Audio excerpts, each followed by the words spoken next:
I really wanted to write this review without bringing up some of this game's contemporaries. I plan to try and get through this entire video without mentioning the elephant in the room, which is Bethesda's Fallout series, but unfortunately, I just don't know if that's possible. So let's just tackle it right now at the start of the video. The Outer Worlds has drawn many comparisons to Bethesda's take on the post-apocalyptic series, which began all the way back in 1997 under the stewardship of Interplay, and this is for a number of reasons. Firstly, The Outer Worlds is headed up by two long-standing legends in the RPG world, Tim Kaine and Leonard Boyarsky, who helped create the Fallout series more than 2 decades ago. Secondly, Obsidian worked on the brilliant Fallout New Vegas, and like many others, I thought this was the better of the modern Fallout games, eclipsing the preceding Fallout 3 and also Bethesda's own sequel in Fallout 4 in my opinion. And finally, with the downfall of Bethesda game studios in the last few years, a disappointing showing with Fallout 4, the greedy mobile cash grab Elder Scrolls Blades, and of course the hugely controversial and disappointing Fallout 76, there has been a chasm left in the industry perfectly sized for the Outer Worlds to fit right in. Obsidian's take on a first-person Western RPG with huge amounts of dialogue, a slew of abilities and attributes to invest your skill points into, loads of perks to choose from, built around a huge range of decisions and creative ways to tackle missions and character builds, supported by a darkly humorous and just incredibly well-written script and a story that sucks you into this brand new world, is one of the best experiences I've had this year. It's exactly the kind of game I crave as a player, and despite its obvious comparisons to Fallout, it takes cues from some of my all-time favourite games, Mass Effect, Borderlands and Bioshock, but despite its derivative nature, manages to be entirely its own beast. Obsidian are back in the spotlight, and it couldn't be at more of a perfect time, as this game is a testament to what role-playing games should entail, despite some of its budgetary limitations and flaws. This team, now under the ownership of Microsoft, despite the hilarious irony that entails in relation to the Outer Worlds themes of corporations controlling everything, but I think that's a tale for another day, truly have something special in this game. So join me while I give my in-depth thoughts on the wonderful, hilarious and incredibly special The Outer Worlds.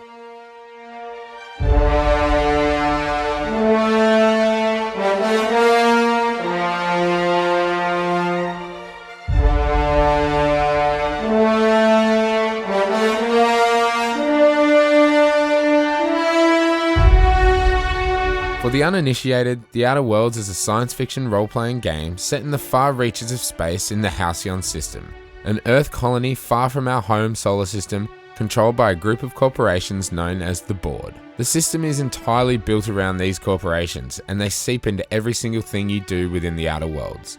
The weapons you buy, the clothes you wear, the towns and cities you visit, bar some outliers, are all under the thumb and control of these corporations. You're a colonist that was sent into the Halcyon system on a colony ship called the Hope, but when your ship goes missing, thousands of colonists on board are left in cryogenic stasis and abandoned by the Board, lest their reputation be affected by this tragedy. A scientist, Phineas V. Wells, defrosts you in an attempt to begin making revolutionary changes in the system, and sends you out into the world to find support against the Board and justice for those aboard the Hope. The way you go about this entirely depends on you. Will you be a paragon of justice and a power for the good of the people? Will you be a selfish commander who cares for nothing but yourself? Will you be pure evil and kill everyone you meet? This is all in your hands. The game holds nothing back in the ways you can tackle missions you undertake, and the developers of Obsidian made it clear even before release that if you want to kill everyone in your way, you can, and conversely, if you want to kill no one, that option is on the table too. It's this creative and freeform way of approaching scenarios in your way that really empowers the player to be their character, and the character customization is incredible too.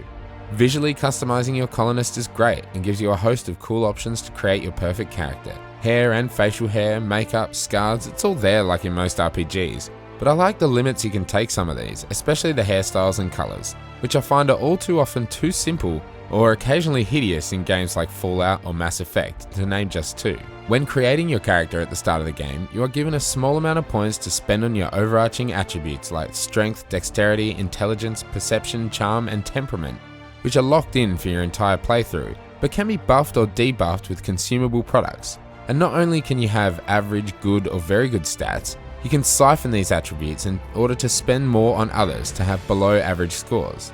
In relation to a below average intelligence choice, this will open up dumb dialogue options, giving you even more ways to experience the game and its stellar writing. And dialogue is a huge component of the Outer Worlds. You'll have long conversations with NPCs if you choose, and they are peppered with skill checks for not only your major attributes, but also with your skills, of which there are quite an array. Melee and ranged weaponry, stealth, dialogue, defense, leadership, and technology all have their own specific subsets. For example, the dialogue skills involve Persuade, Lie, and Intimidate, which at first will level up simultaneously, but once any skill hits a base of 50, will require singular points to be added to further expand this skill set. Not only that, but each subset of skills has bonuses for reaching higher and higher levels. For example, when leveling up melee skills to a certain level, you unlock an overhead strike, or when reaching certain skill levels with your dialogue skills, this can affect combat as well, making enemies frightened and cower in fear simply due to your skill level in what is usually completely focused in what happens outside of combat.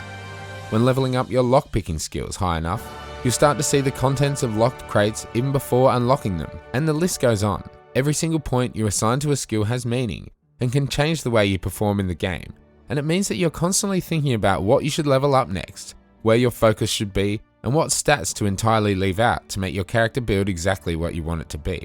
The Outer Worlds perfectly let me hone in on these skills, and the payoffs were huge. Hundreds of locked containers to raid, doors to unlock, XP to be had, and an endless parade of dialogue-based skill checks in conversations that had me loving every single moment. Dialogue is such an integral component of the Outer Worlds, and you spend much more time talking, if that's how you choose to play the game of course, than you do in combat. And thankfully, the writing is phenomenal. Dark humour is a key component to the Outer Worlds, and some outright hilarious moments happen in conversations, from both NPCs and the character. Additionally, I have several years of experience as a box hauler. This skill may come in handy if you need a body dragged away or a door held open while escaping enemy fire. In conclusion, thank you for considering me for your ship crew and/or outlaw gang. I look forward to our adventures together. I thought that was real good, Felix. Thanks for the vote of confidence. What do you think? Am I in? Some of the responses the player can give are so incredibly funny, but there is also seriousness here as well. Moments of sadness in this far-flung world disconnected from its original home that has seen so much grief and pain, but also moments of joy and love, and the world is littered with quirky individuals who you grow to love and to hate. Obsidian did an amazing job in creating this brand new IP, and there is a ton of lore to be found if you sniff it out, whether it be in conversations with NPCs or just found during your exploration. It's the kind of game that I play and simply feel inclined to chase down narrative threads, read every terminal, talk to every possible person, and mark off every single side quest to really soak in the world and the stories that are there to be uncovered. You're joined in your exploration, again if you choose, by a small group of companions as well. And these characters are mostly incredibly well fleshed out, acted brilliantly, and have their own personal quest lines which you can embark on to grow your relationships. Parvati and Felix, in my opinion, were the two that not only did I take on almost every mission due to the bonuses that they gave me, but also they were the two most likable characters. Parvati is a young and innocent engineer who's barely left her hometown, and is a thoughtful and endearing voice that just makes you want to help her, and her personal quest is absolutely adorable. Felix is a staunch anti-board proponent who wants to stop at nothing to bring down this authoritarian rule that plagues the system, and his obsession with Tossball is hilarious, as is a whole lot of his dialogue. These characters are truly fun to bring along for missions. They give their opinions during conversations, they attempt to sway your decisions with their own moral systems, and they are handy in a fight. The overarching story of the Outer Worlds sometimes gets pushed by the wayside by the player's side questing and exploration, but thankfully towards the end it really ramps up to a satisfying and fun conclusion. Your decisions, like all good RPGs, really have weight on the ending of the game, and can hugely affect the way some instances play out, especially depending on how you've treated certain factions. A lot of RPGs, and just video games in general, peter out at the end and leave you wanting a more satisfying conclusion, but I can thankfully say that The Outer Worlds is not one of those games. When the credits rolled, I was incredibly satisfied by my journey across nearly 40 hours, with almost every side mission completed along the way, and felt like my personal choices had weight upon that ending. Exactly what an RPG should do.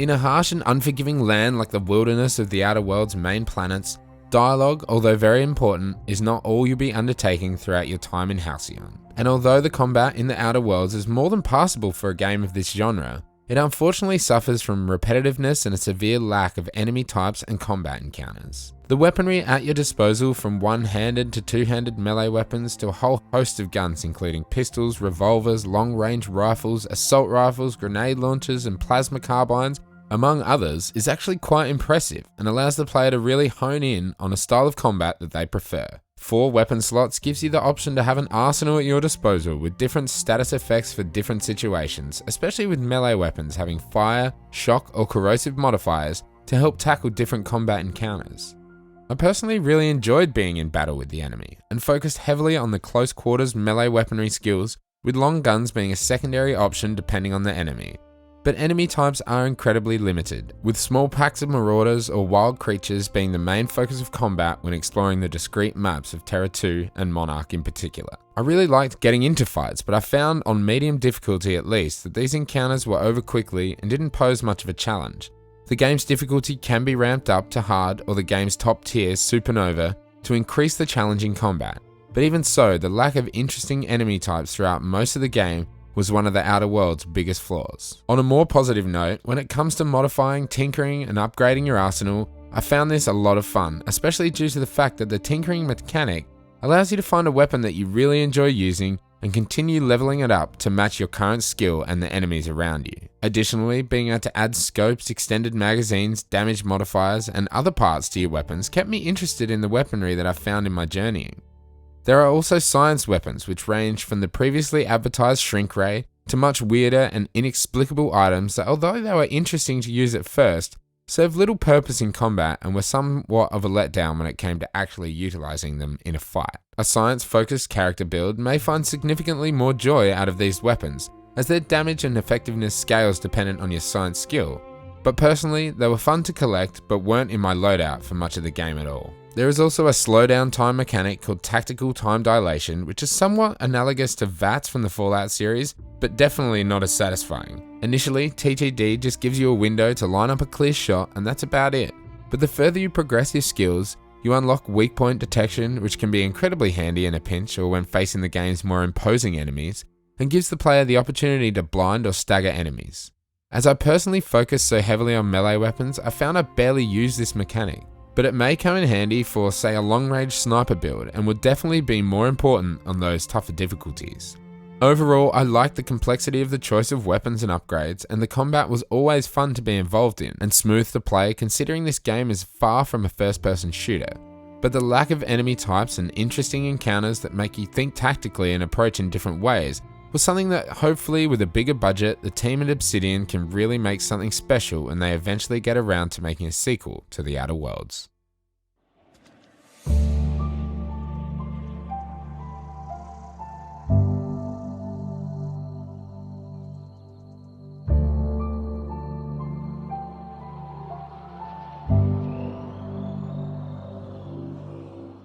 The Outer Worlds, despite its flaws that pop up here and there, its reduced scope and budgetary limitations, is an excellent game. The game's creators have nailed the RPG aspects of this new IP, and have such a huge focus on dialogue, branching story paths, weighty decisions, and interesting characters.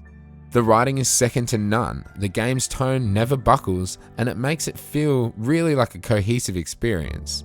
You're set free on these alien worlds to do as you please, to make friends or enemies where you see fit, and to create the story that you want to create. Interesting characters, likable companions, intriguing quests both in relation to the main story and the myriad of side quests at your fingertips, and boatloads of lore hidden away to uncover. From computer terminals, conversations, and curious exploration gives RPG fans like myself what we've been craving to fill the gap that Bethesda and BioWare have left. The game is built in Unreal Engine 4 and runs super smooth, almost entirely free of bugs and glitches, something that has plagued Bethesda games in particular for so many iterations. The game's aesthetic is both similar to others yet entirely its own, and the game itself is gorgeous, especially on the Xbox One X where I played. There is plenty to do if you want it to be there, but conversely, speedruns of this game are ridiculously short due to the ability to just massacre everybody in your path, and depending on your character build and your choices, this game could range from a 7-hour experience to almost 40 hours if all side quests are undertaken and all terminals are read in search for lore and knowledge. The Outer Worlds isn't bloated with fetch quests or meaningless tasks, and despite later on in the game finding myself spending a lot more time backtracking and fast traveling, with unfortunately incredibly long load times, the game is mostly well structured around major plot points that occur at a specific location. Despite the freedom allowed to the player, the story funnels you smartly through the game's areas and gives you loads of side quests or additional content to uncover without feeling like an afterthought. The Outer Worlds bodes well for the future of Obsidian under Microsoft's stewardship, and it harnesses all its incredible parts to create something that is hilarious, thoughtful, deeply creative, incredibly fun, and ridiculously replayable.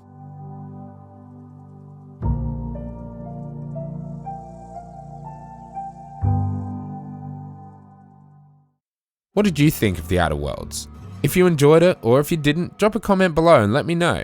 And if you enjoy what I'm doing here, make sure you subscribe to the channel and follow me over on Twitter at Direckt Gaming. You can also find me at Spawn Respawn PC on Twitter as well. We do weekly podcasts, other video content as well. We've recently released a big old Death Stranding spoiler cast, so get involved in that. And find me over on 181gaming.com, where you can find most of my articles in text form as well. Thanks for watching, and until next time, peace.